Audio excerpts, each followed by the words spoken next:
बंधुओं, जय जय श्री राधे, जय जय श्री राधे, जय जय श्री राधे। जय हो मेरे गोविंद। कृष्णाय वासुदेवाय हरये परमात्मने प्रणतक्लेशनाशाय गोविन्दाय नमो नमः। गोविन्दाय नमो नमः। गोविन्दाय नमो नमः। मेरे गोविंद, मेरे गोविंद, मेरे गोविंद, बड़ी कृपा है आपकी, बड़ी करुणा बरस रही है, बड़ा प्रेम बरस रहा है हम सभी भक्तों के ऊपर। तो इसलिए 2 मिनट के लिए आइए हम सभी उनके चरणों में अपना मन लगाएं। राधे राधे गोविंद, गोविंद राधे। राधे राधे गोविंद, गोविंद राधे। राधे राधे गोविंद, गोविंद राधे। राधे राधे गोविंद, गोविंद राधे। राधे राधे गोविंद, गोविंद राधे। राधे राधे गोविंद, गोविंद राधे। राधे राधे गोविंद, गोविंद राधे। राधे राधे गोविंद, गोविंद राधे। गोविंद राधे राधे गोपाल राधे। गोविंद राधे राधे गोपाल राधे। राधे राधे गोविंद, गोविंद राधे। राधे राधे गोविंद, गोविंद राधे। राधे राधे गोविंद, गोविंद राधे। राधे राधे गोविंद, गोविंद राधे। गोविंद राधे राधे गोपाल राधे। गोविंद राधे राधे गोपाल राधे। राधे राधे गोविंद, गोविंद राधे। राधे राधे गोविंद, गोविंद राधे। राधे राधे श्री राधे। राधे राधे जय राधे। श्री राधे जय जय राधे। श्री राधे जय जय राधे। राधे राधे राधे गोविंद राधे। राधे राधे राधे गोविंद राधे। जय राधे राधे राधे गोपाल राधे। राधे राधे राधे गोविंद राधे। गोविंद राधे गोपाल राधे। गोविंद राधे गोपाल राधे। राधे राधे राधे गोविंद राधे। राधे राधे राधे गोविंद राधे। गोविंद राधे गोपाल राधे। गोविंद राधे गोपाल राधे।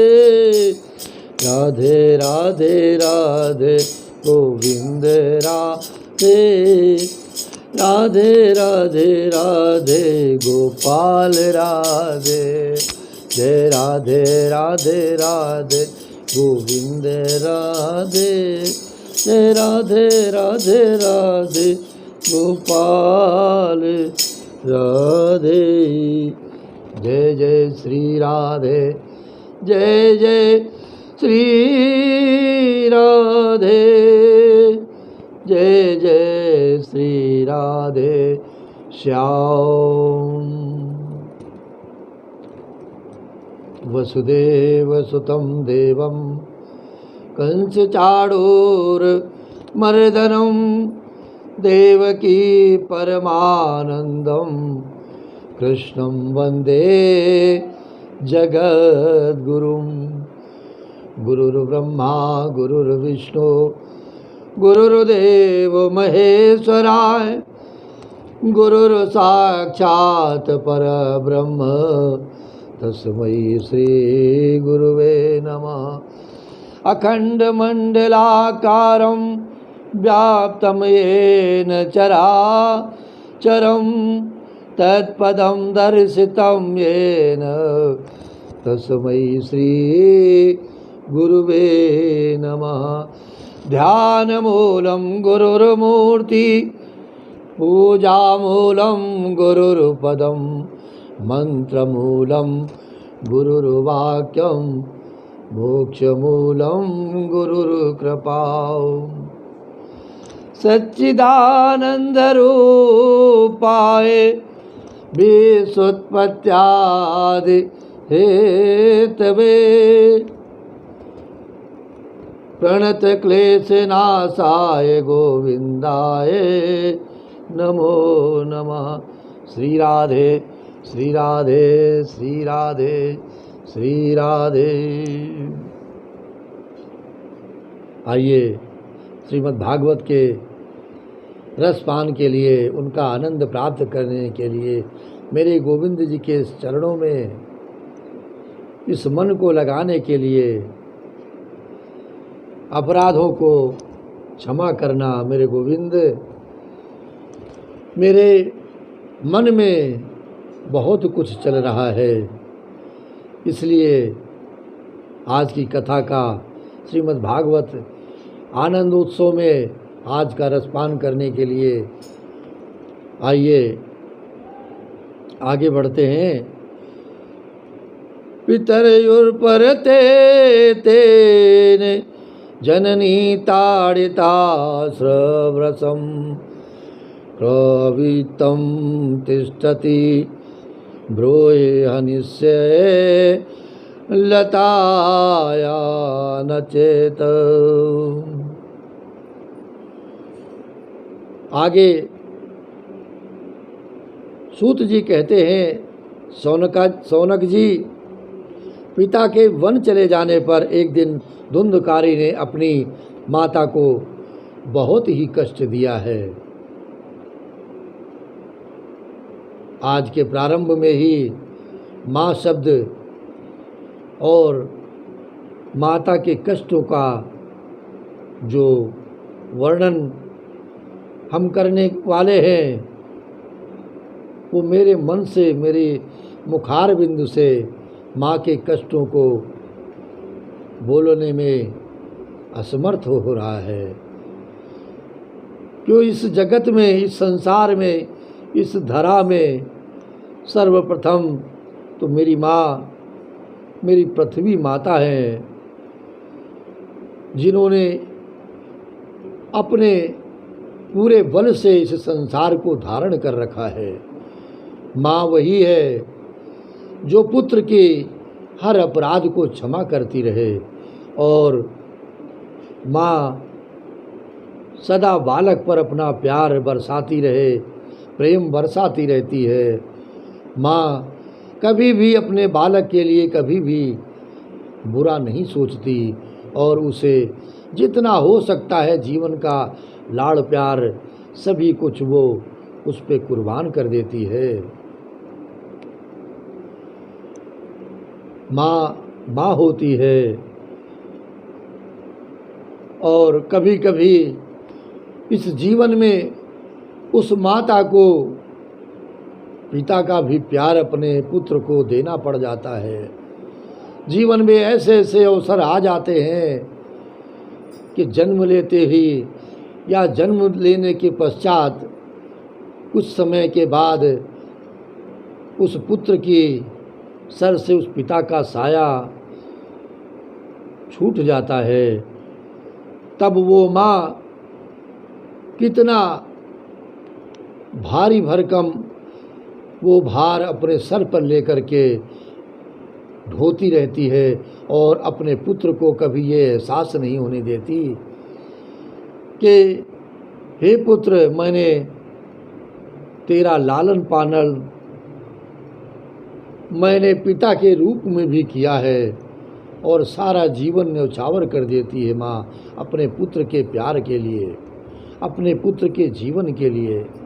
इसलिए बंधुओं, केवल एक निवेदन मेरा इस श्रीमद् भागवत कथा आनंद उत्सव के माध्यम से, क्योंकि मैं कोई बहुत बड़ा विद्वान नहीं हूँ, केवल सद्गुरुदेव महाराज की कृपा से जो कुछ बोल पा रहा हूँ उसके द्वारा ये मेरा निवेदन आपसे विनम्र निवेदन है कि जीवन में सभी अपराध अपने सर पे ले लेना, चाहे जितने दुष्कर्म करना और चाहे जितने समाज में अपना जैसा व्यवहार हो, अपने जैसे संस्कार हो रखना, परंतु हे बालक, हे पुत्र, कभी भी उस माँ के प्रति अपने मन में कभी वैर भाव न रखना और कभी भी उस माँ से, उसकी आत्मा से उसका कभी निरादर मत करना। नहीं तो अगर जीवन में माँ के मुख से कोई भी, वैसे तो कभी कड़वे वचन अपने पुत्र के लिए माँ नहीं निकालती है, लेकिन अगर बहुत अधिकता हो गई व्यवहार में तो हो सकता है कभी कभी ये माँ नाराज होकर के ऊपरी मन से कुछ वचन कह दे और वे वचन आपको जीवन भर कष्ट प्रदान करते रहेंगे। सभी कष्टों से आपको मुक्ति मिल जाएगी। एक बार मेरे गोविंद आपको क्षमा कर देंगे, लेकिन वो माँ के द्वारा कहे हुए वचन आपको जीवन में भी कभी चैन नहीं लेने देंगे और सदैव आपके परिवार में, आपके जीवन में उस माँ के भाव से कष्ट ही बने रहेंगे। तो इसलिए कभी भी ऐसा अवसर ना आने दे जीवन में। धुंधकारी ने अपनी माँ को बहुत कष्ट दिया है और किस लिए कष्ट देता है कि जिसके लिए माता पिता अपने पुत्र के लिए पूरा जीवन लगा देते हैं, धन जुटाने में, उसका लालन पालन करने में। ये धुंधकारी कहता है अपनी माँ से कि बता, तूने धन कहाँ छुपा रखा है, और नहीं तो अगर नहीं बताएगी मुझे धन चाहिए, अगर नहीं बताई तो डंडे से मैं तेरी पिटाई करूँगा। और उसकी उस धमकी से डरकर, पुत्र के उपद्रवों से दुखी होकर के वो रात्रि के समय जो माँ है वो अपना घर त्याग देती है और जाकर के इतना दुखी होती है। उस माँ की आत्मा, उस माँ का कष्ट इतना बढ़ जाता है उसके अत्याचारों से, धुंधकारी के, कि वो जा कर के अपनी जीवन लीला ही कुएं में कूद करके समाप्त कर लेती है। तो यहाँ इस कर्म का, इन संस्कारों का भोग धुंधकारी को भोगना पड़ेगा। और उधर जो इनका दूसरा पुत्र है गोकर्ण, तीर्थ यात्रा के लिए निकल गए। उन्हें इन घटनाओं से कोई सुख या दुख नहीं हुआ। जब हम संत की शरण में पहुँचने लगते हैं, श्री हनुमान जी सिद्ध बलि हनुमान जी की कृपा होने लगती है, तो ये सब सांसारिक कष्ट, ये सांसारिक कर्म, माया के कर्म, माया का स्वरूप, उसका कोई प्रभाव हमारे जीवन पर नहीं पड़ता है। और क्योंकि उनका न कोई मित्र था और न कोई शत्रु था, इस प्रकार का जीवन संत के प्रकार, संतों की तरह उनका जीवन था। धुंधकारी 5 वेश्याओं के साथ घर में रहने लगा। इधर उनके लिए भोग सामग्री जुटाने की चिंता उसकी बुद्धि नष्ट कर दी और वो नाना प्रकार के अत्यंत क्रूर कर्म करने लगा। एक दिन उन कुलटाओं ने उससे बहुत से गहने मांगे। वो तो काम से अंधा हो रहा था, मौत की उसे कभी याद नहीं आती थी। उसके संस्कार, उसके कर्म इतने गलत राह पे चले गए थे, बस उन्हें जुटाने के लिए वो घर से निकल पड़ा है। वो जहाँ तहाँ बहुत सा धन चुराकर घर लौट आया और उन्हें कुछ सुंदर वस्त्र और आभूषण ला करके दिए। चोरी का बहुत माल देकर रात्रि के समय स्त्रियों ने विचार किया, अब देखिए इन कर्मों की, माता को कष्ट देने के कर्म कहाँ से कहाँ इस जीव को ले जा रहे हैं। स्त्रियों ने रात्रि में विचार किया है कि यह तो नित्य ही चोरी करता है, इसलिए इसे किसी न किसी दिन राजा के मंत्रीगण आएंगे और इसको सजा अवश्य प्रदान करेंगे। राजा ये सारा धन छीनकर इसे निश्चय ही हो सकता है कि प्राण दंड दे दे। जब एक दिन इसे मरना ही है, तब हम ही ना इसी धन की रक्षा के लिए गुप्त रूप से इसको क्यों न मार डालें और इसका जितना भी धन है, जितना भी माल खजाना है, सब लेकर के चंपत हो जाएं। ऐसा निश्चय उन्होंने सोए हुए धुंधकारी को रस्सियों में बांध करके उसके गले में फांसी का फंदा डाल दिया और उसे मारने का प्रयत्न किया। इससे वो जल्दी ही जब न मरा तो उन्हें बड़ी चिंता हुई। तब उन्होंने उसके मुख पर बहुत से दहकते अंगारे डाले। इससे वो अग्नि लपटों से बहुत छटपटाकर मर गया। उन्होंने उसके शरीर को एक गड्ढे में डालकर गाड़ दिया।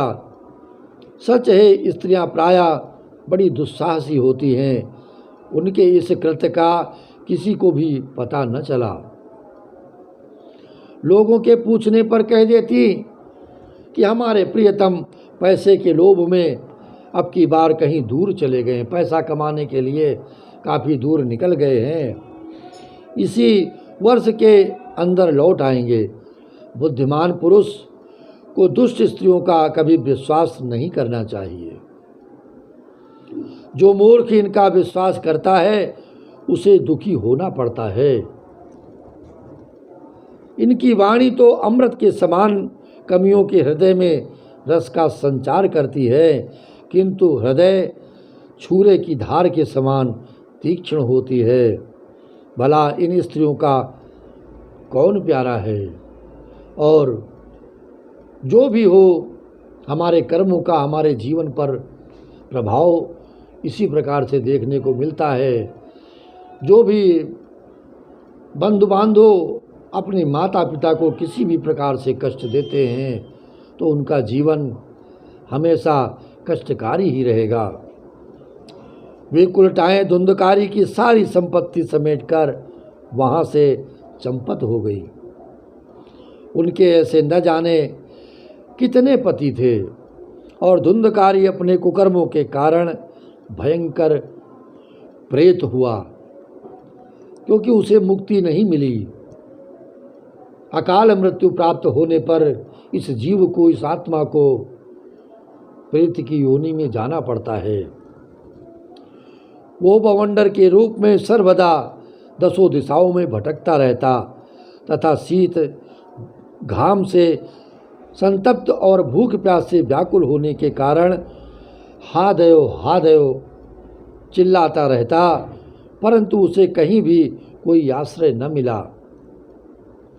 कुछ काल बीतने पर गोकर्ण ने भी लोगों के मुख से धुंधकारी की मृत्यु का समाचार सुना, तो उन्हें अनाथ समझकर उन्होंने उसका गया जी में श्राद्ध किया और भी जहाँ वे जाते थे उसका श्राद्ध अवश्य करते थे। इस प्रकार घूमते घूमते गोकर्ण जी अपने नगर में आए एक बार, और रात्रि के समय दूसरों की दृष्टि से बचकर सीधे अपने घर में आंगन में सोने के लिए पहुंच जाते हैं। वहां अपने भाई को सोया देख आधी रात के समय धुंधकारी ने अपना बड़ा विकट रूप दिखाया है, प्रेत अवस्था का उन्हें दर्शन कराया है। वो कभी भेड़ा, कभी हाथी, कभी भैंसा, कभी इंद्र और कभी अग्नि का रूप धारण करता, अंत में वो मनुष्यों के आकार में प्रकट हुआ। ये विपरीत अवस्थाएं देखकर गोकर्ण ने निश्चय किया कि ये कोई दुर्गति को प्राप्त हुआ जीव है।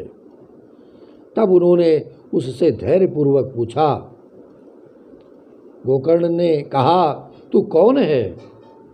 रात्रि के समय ऐसे भयानक रूप क्यों दिखा रहा है मुझे?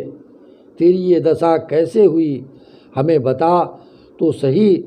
तू प्रेत है, पिशाच है अथवा कोई राक्षस है? सूत जी कहते हैं, गोकर्ण के इस प्रकार पूछने पर वो बार बार जोर जोर से रोने लगा है।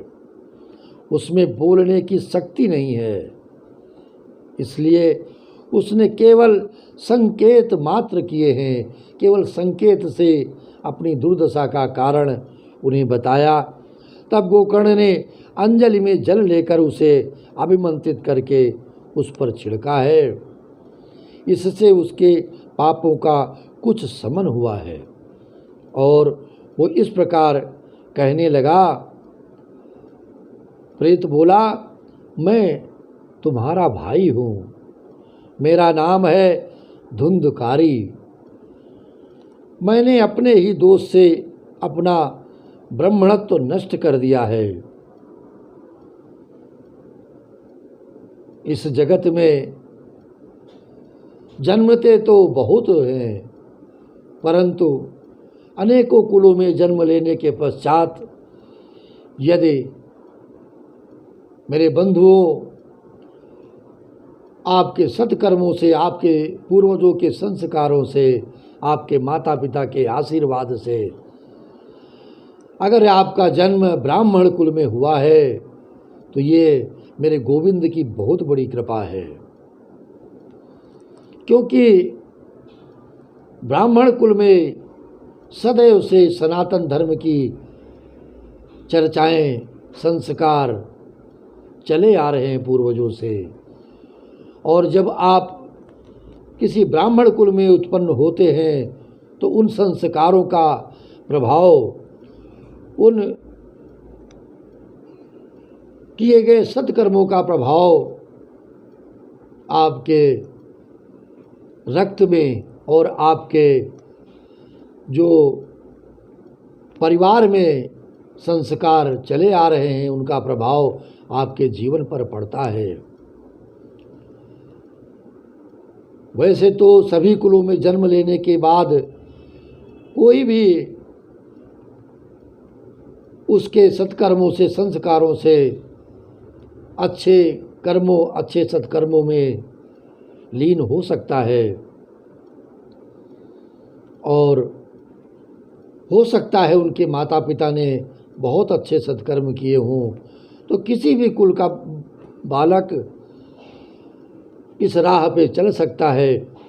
लेकिन ये तो सत्य है जो सनातन से चला आ रहा है कि ब्राह्मण कुल कितना भी कुछ नहीं कर पाएगा अपने जीवन में, लेकिन प्रातः काल की नित्य क्रिया के पश्चात मेरे प्रभु की सेवा, मेरे प्रभु का गुणगान, मेरे प्रभु की भक्ति तो हर परिवारों में होनी ही चाहिए।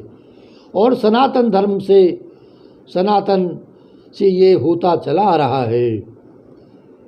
और सायंकाल में संतों ने भी जो कहा है कि हर व्यक्ति को संध्या अवश्य करनी चाहिए, क्योंकि जो संध्या काल होता है वहाँ पर उस समय मेरे संतों की कृपा होती है, सद्गुरुओं की कृपा होती है और मेरे गोविंद की कृपा होती है। उस समय वो काल सभी के जीवन के लिए बड़ा ही आनंददायी होता है।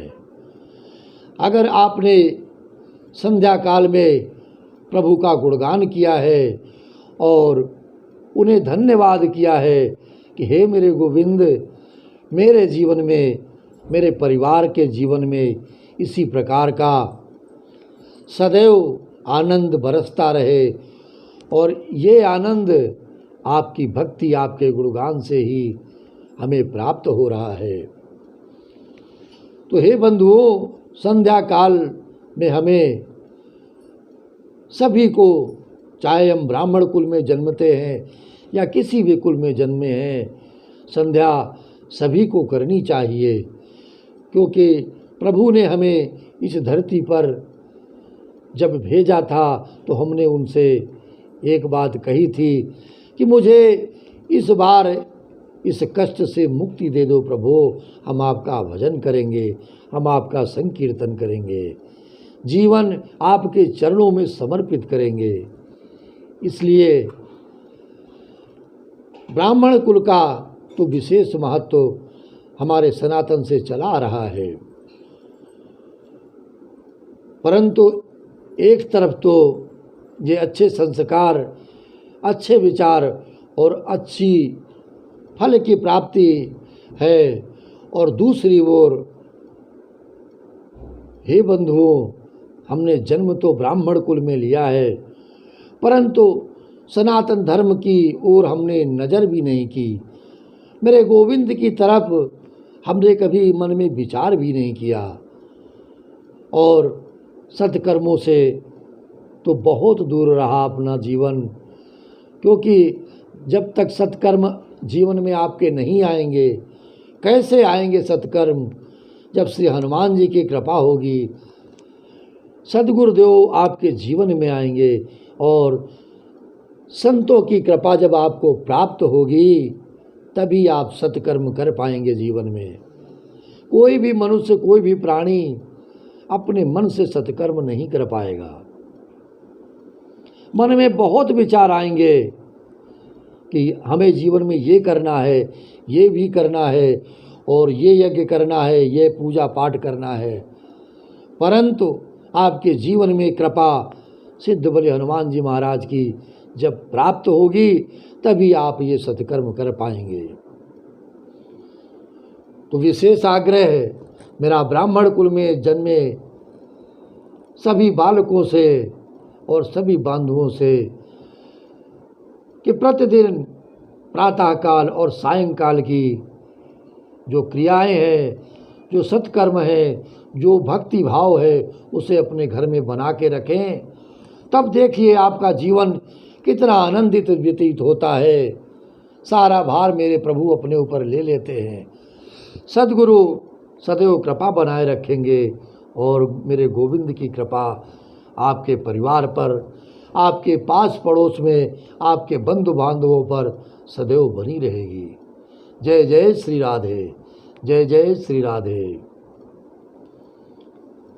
हरि शरणं हरि शरणं हरि शरणं हरि शरणं हरि शरणं हरि शरणं हरि शरणं हरि शरणं हरि शरणं हरि शरणं हरि शरणं हरि शरणं गोविंद शरणं गोविंद शरणं गोविंद शरणं गोविंद शरणं राधे शरणं राधे शरणं राधे शरणं राधे राधे शरणं गोविंद शरणं गोविंद शरणं हरि शरणं हरि शरणं हरि शरणं हरि शरणं गोविंद मेरो है गोपाल मेरो है गोविंद मेरो है गोपाल मेरो है श्री बांके बिहारी नंदलाल मेरो है श्री बांके बिहारी नंदलाल मेरो है गोविंद मेरो है गोपाल मेरो है गोविंद मेरो है गोपाल मेरो है। जय जय श्री राधा रमण मेरे गोविंद प्रभो तुम्हारी सदा ही जय हो। आइए कथा में आगे बढ़ते हैं। इस प्रकार से धुंधकारी ने अपने ब्राह्मण कुल को कैसे छोड़ा है और कैसे उनके संस्कारों को छोड़ा है सभी कुछ कहा है।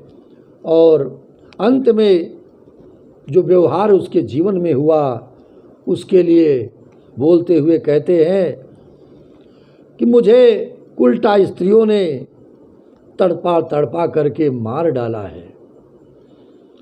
इसी से अब प्रेत योनि में पड़कर ये मेरी दुर्दशा है और मैं ये योनि का को भोग रहा हूँ। अब देववश कर्म फल का उदय होने से मैं केवल वायु भक्षण करके ही जी रहा हूँ। भाई तुम दया के समुद्र हो। संत जब मिलता है जीवन में तो केवल एक ही शब्द मुख से निकलते हैं, दया करुणा प्रेम। हे मेरे गुरुदेव, हे मेरे सिद्ध बलि हनुमान जी महाराज, इस जीव पर दया करो, प्रेम बरसाओ अपना। अब किसी प्रकार जल्दी ही मुझे इस योनि से छुड़ा दो और जब किसी संत की ही कृपा होगी तभी दुष्कर्मों से आप छूट पाएंगे।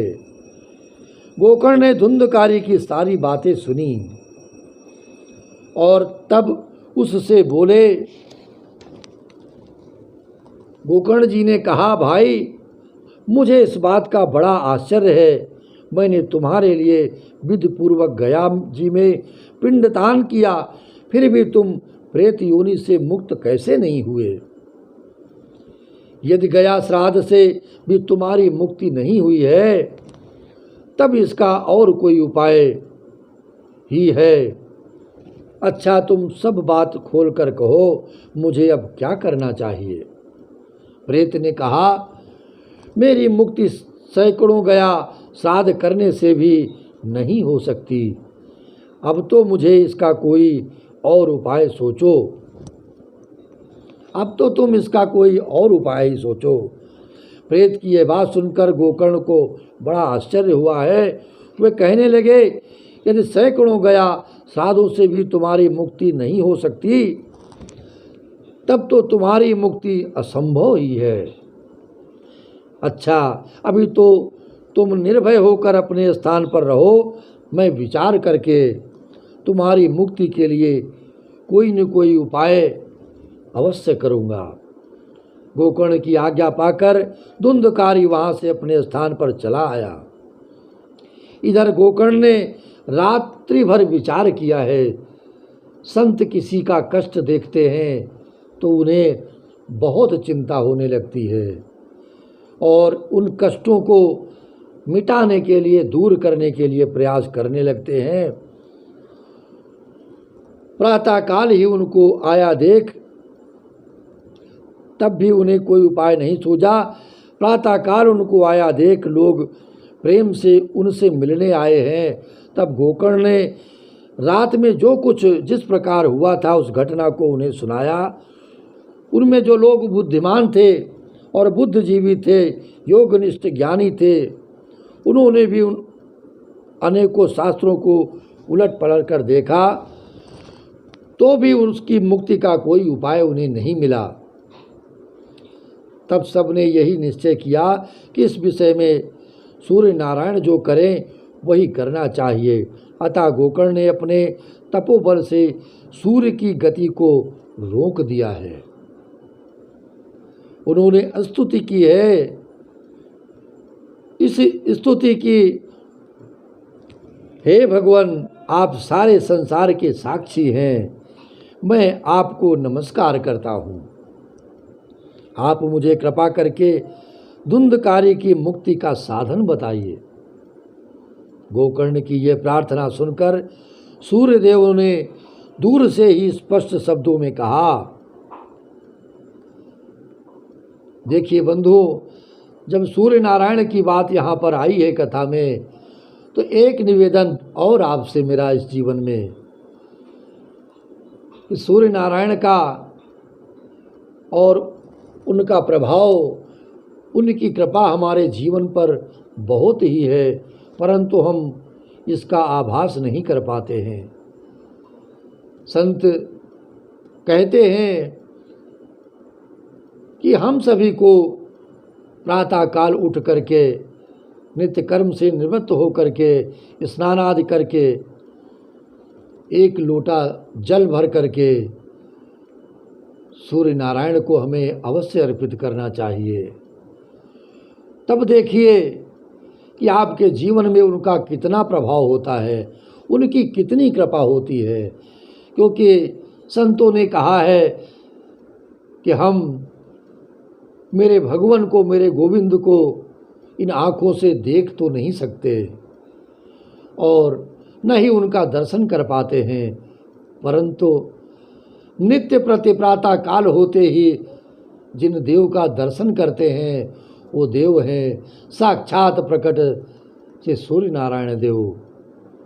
और ऐसे नारायण को प्रातःकाल एक लोटा जल अर्पित करते हुए अक्षत, चंदन, रोली डाल करके उसमें उन्हें अर्पित करें भाव से और उन्हें प्रणाम करें कि बीता हुआ कल मेरे जीवन का बहुत अच्छा बीता था आपकी कृपा से, और आज जो ये प्रातःकाल मुझे इस जीवन में आपकी कृपा से मिला है, प्राप्त हुआ है।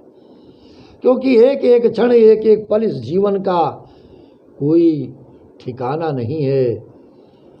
रात्रि में विश्राम के लिए बहुत से बंधु बिस्तर पर जाते हैं और प्रातःकाल श्री सूर्य नारायण का दर्शन उन्हें नहीं प्राप्त होता है। इसलिए एक एक पल का दर्शन सूर्य नारायण भगवान के कमलों में, उनके चरण कमलों में करें और उनका वंदन करें। आप अपना जीवन आनंदमय करें। उनकी कृपा अदृश्य रूप के आपके सभी बंधु बांधवों पर, आपके परिवार पर सदैव बनी रहेगी। इस प्रकार से सूर्य नारायण की कृपा प्राप्त करते हुए उन्होंने, गोकर्ण ने ये प्रार्थना जो सूर्य नारायण से की थी कि धुंधकारी की मुक्ति का साधन बताइए। सूर्यदेव ने दूसरे से ही स्पष्ट शब्दों में कहा, श्रीमद् भागवत से मुक्ति हो सकती है इनकी, इसलिए तुम उसका सप्ताह पारायण करो। सूर्य का ये धर्ममय वचन वहाँ सभी ने सुना। तब सबने यही कहा कि प्रयत्न पूर्वक यही करो। है भी ये साधन बहुत सरल। अतः गोकर्ण जी भी तदनुसार निश्चय करके कथा सुनाने के लिए तैयार हो गए। देश और गांव से अनेकों लोग कथा सुनने के लिए आए हैं। बहुत से लंगड़े, लूले, अंधे, बूढ़े और मंद बुद्धि पुरुष भी अपने पापों की निवृत्ति के उद्देश्य से वहाँ आ पहुँचे हैं। इस प्रकार वहाँ इतनी भीड़ हो गई कि उसे देखकर देवताओं को भी आश्चर्य होता है। जब गोकर्ण की व्यास गद्दी पर बैठकर कथा कहने लगे, गोकर्ण जी ने कथा आरंभ की है, तब वो प्रेत भी वहाँ आ पहुँचा और इधर उधर बैठने के लिए अपना स्थान ढूंढने लगा है। इतने में ही उसकी दृष्टि एक सीधे रखे हुए 7 गांठों के बांस पर पड़ी है। उसी के नीचे के छिद्र में घुसकर वो कथा सुनने के लिए विराजित हो गया है, बैठ गया है। वायु रूप होने के कारण वो बाहर कहीं बैठ नहीं सकता था, इसलिए बांस में ही घुस गया। गोकर्ण जी ने एक वैष्णव ब्राह्मण को मुख्य श्रोता बनाया और प्रथम स्कंद से ही स्पष्ट स्वर में कथा सुनानी आरंभ कर दी है। सायंकाल में जब कथा को विश्राम दिया गया, तब एक बड़ी विचित्र बात हुई। वहाँ सभासदों के देखते देखते उस बांस की जो गांठ थी, वो गांठ तड़ तड़ शब्द करती हुई फट गई है। इसी प्रकार दूसरे दिन सायंकाल में दूसरी गांठ फटी और तीसरे दिन उसी समय तीसरी। इस प्रकार 7 दिनों में 7 गांठों को फोड़कर धुंधकारी 12 स्कंदों के सुनने से पवित्र होकर प्रेत योनि से मुक्त हो गया। जय जय श्री राधे, जय जय मेरे गोविंद, जय जय मेरे गोविंद। और दिव्य रूप धारण करके सबके सामने प्रकट हुआ है। उसका मेघ के समान श्याम शरीर पीतांबर और तुलसी की मालाओं से सुशोभित था तथा सिर पर मनोहर मुकुट और कानों में कमनीय कुंडल झिलमिला रहे थे।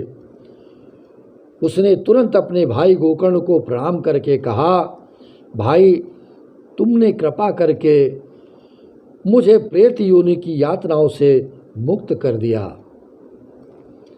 यह प्रेत पीड़ा का नाश करने वाले श्रीमद् भागवत की कथा धन्य है तथा श्री कृष्णचंद्र के धाम की प्राप्ति कराने वाला इसका सप्ताह पारायण भी धन्य है। जब सप्ताह श्रवण का योग लगता है, तब सब पाप थर्रा उठते हैं। जब हमारे जीवन में ये आनंदोत्सव आता है, तो जितने भी हमारे दुष्कर्म हैं, पाप हैं, वे हमारे जीवन से भागने लगते हैं। अब ये भागवत की कथा जल्दी ही हमारा अंत कर देगी।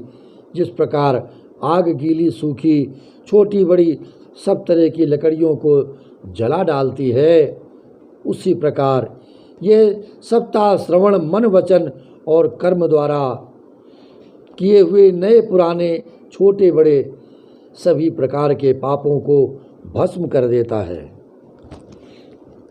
विद्वानों ने देवताओं की सभा में कहा है कि जो लोग इस भारतवर्ष में श्रीमद् भागवत की कथा सुनते हैं, उनका जन्म वृथा ही है। जो लोग इस भारतवर्ष में श्रीमद् भागवत की कथा नहीं सुनते हैं, उनका जन्म वृथा ही है। इस प्रकार से भला मोह पूर्वक लालन पालन करके यदि इस अनित्य शरीर को हष्ट पुष्ट बना लिया जाए, तो भी श्रीमद् भागवत कथा सुने बिना इससे क्या लाभ हुआ। इस प्रकार से जिस समय धुंधकारी ये सब बातें कह रहा था, जिसके लिए वैकुंठवासी पार्षदों के सहित एक विमान उतरा, उससे सब ओर मंडलाकार प्रकाश फैल रहा था। सब लोगों के सामने ही धुंधकारी उस विमान पर चढ़ गया। तब उस विमान पर आए हुए पार्षदों को देखकर उनसे गोकर्ण ने ये बात कही है।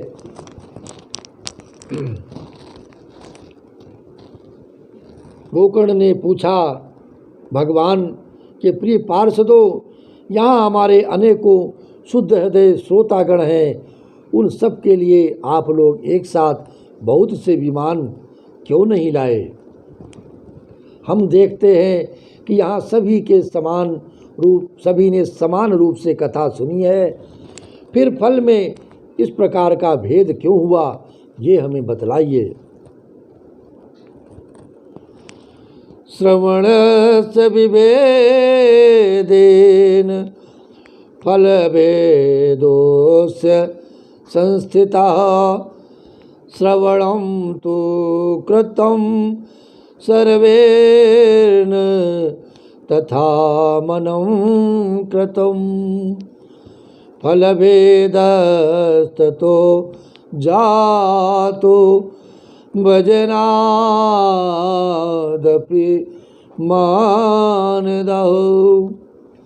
भगवान के सेवकों ने कहा, हे मानद, इस फल भेद का कारण इनके श्रवण का भेद ही है।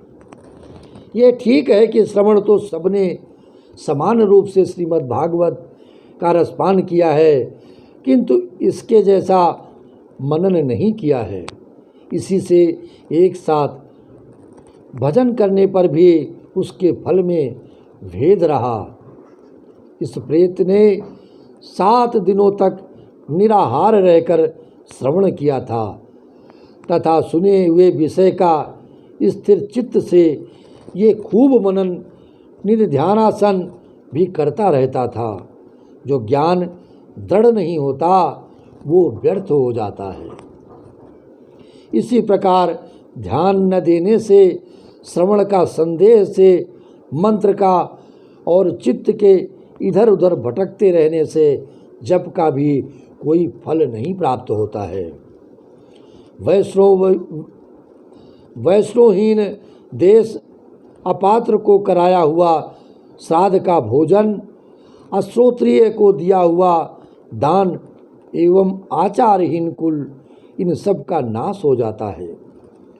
गुरु वचनों में विश्वास, दीनता का भाव, मन के दोषों पर विजय और कथा में चित्त की एकाग्रता इत्यादि नियमों का यदि पालन किया जाए तो श्रवण का यथार्थ फल मिलता है। इसीलिए हर कथा में कहा जाता है कि बंधुओं, मन लगा करके सुनो कथा को, ध्यान लगा करके कथा को सुनो, ध्यान दे करके कथा को सुनो। ये व्यास जी जो बात कथा में बोलते हैं उसका सामान्य अर्थ नहीं होता है। श्रीमद् भागवत कथा में भी यही कहा गया है कि चित्त की शांति और ध्यान लगा करके इस बात को सुनो जो आपसे बातें कही जा रही हैं।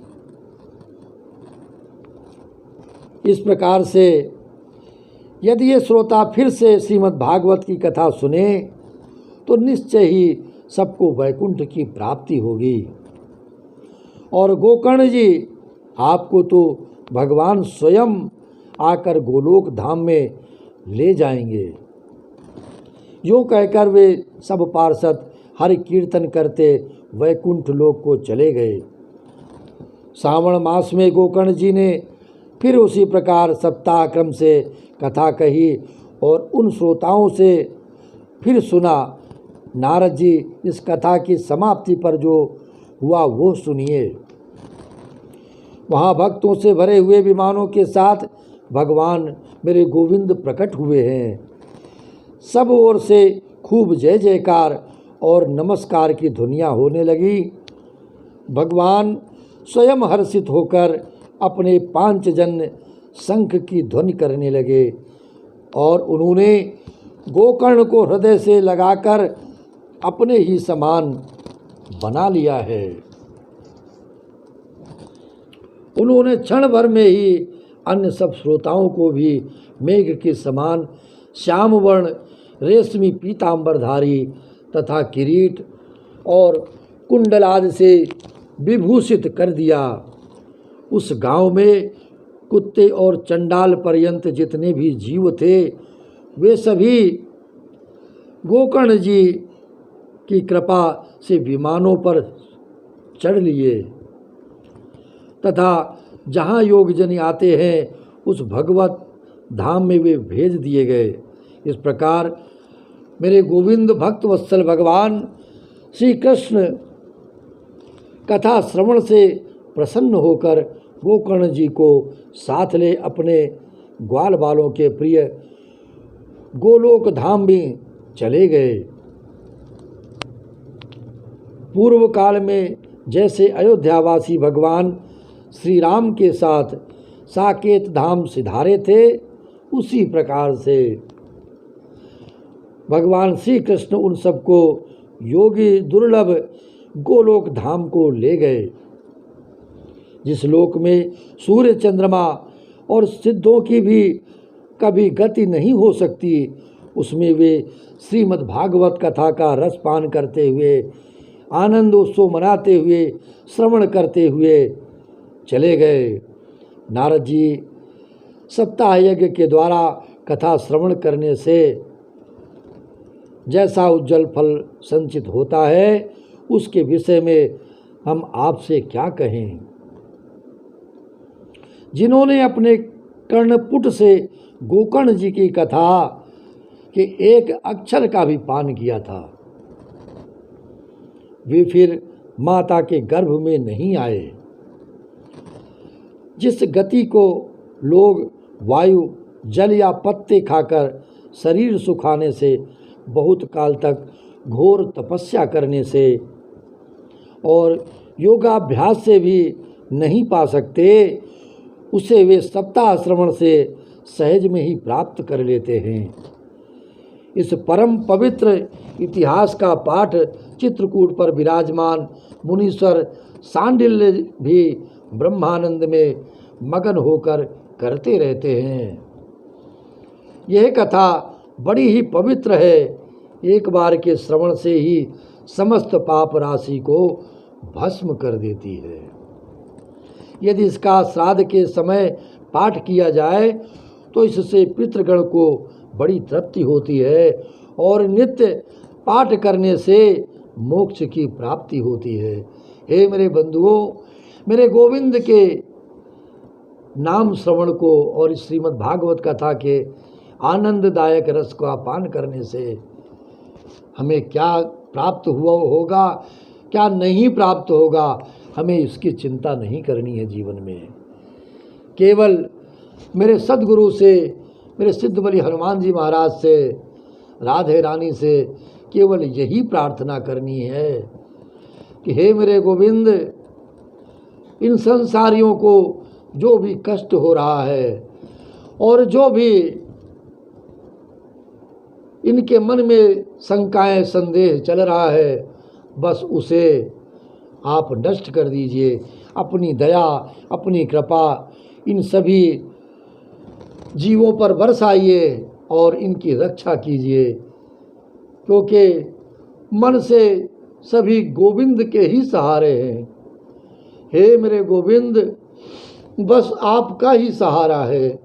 इस जगत को, इस जगत की नज़रें, संसार, पूरा विश्व आपकी ही ओर देख रहा है कि पधारो पधारो हे मेरे गोविंद, अब ये धरती बहुत कष्ट में है, इसका उपाय बताओ और इसका उपाय करो, इनकी रक्षा करो और इनके कष्टों को हरो और अपनी कृपा सदैव सभी पर बनाए रखो।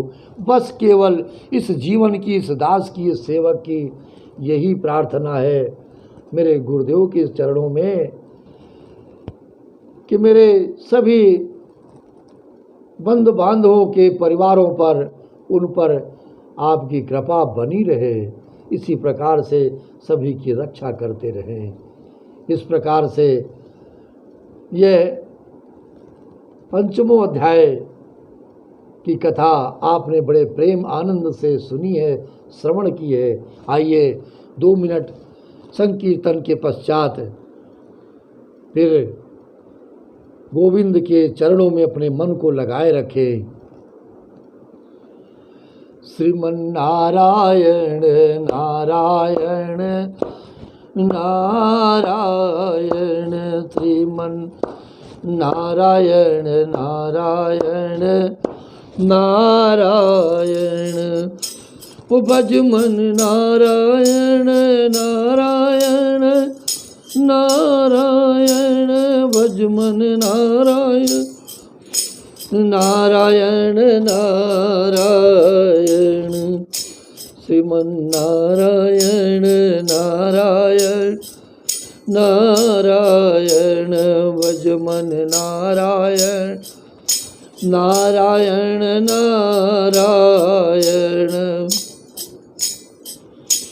गोविंद नारायण नारायण नारायण। ओ राधे राधे राधे राधे राधे राधे राधे राधे। गोविंद नारायण नारायण नारायण। श्रीमन नारायण नारायण नारायण। ओ भज मन नारायण नारायण नारायण। ओ सतगुरु नारायण नारायण नारायण। ओ राम नारायण नारायण नारायण।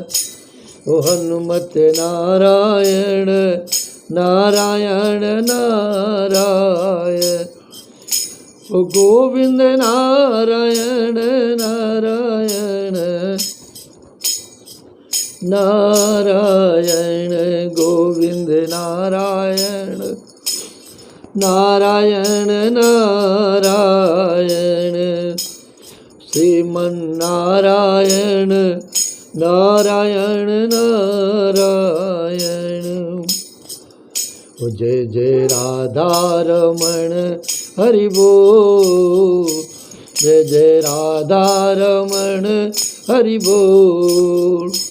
जय जय राधा रमण हरि बोल। ओ गोविंद बोल राधे बोल राधे बोल। राधे बोल राधे बोल राधे बोल।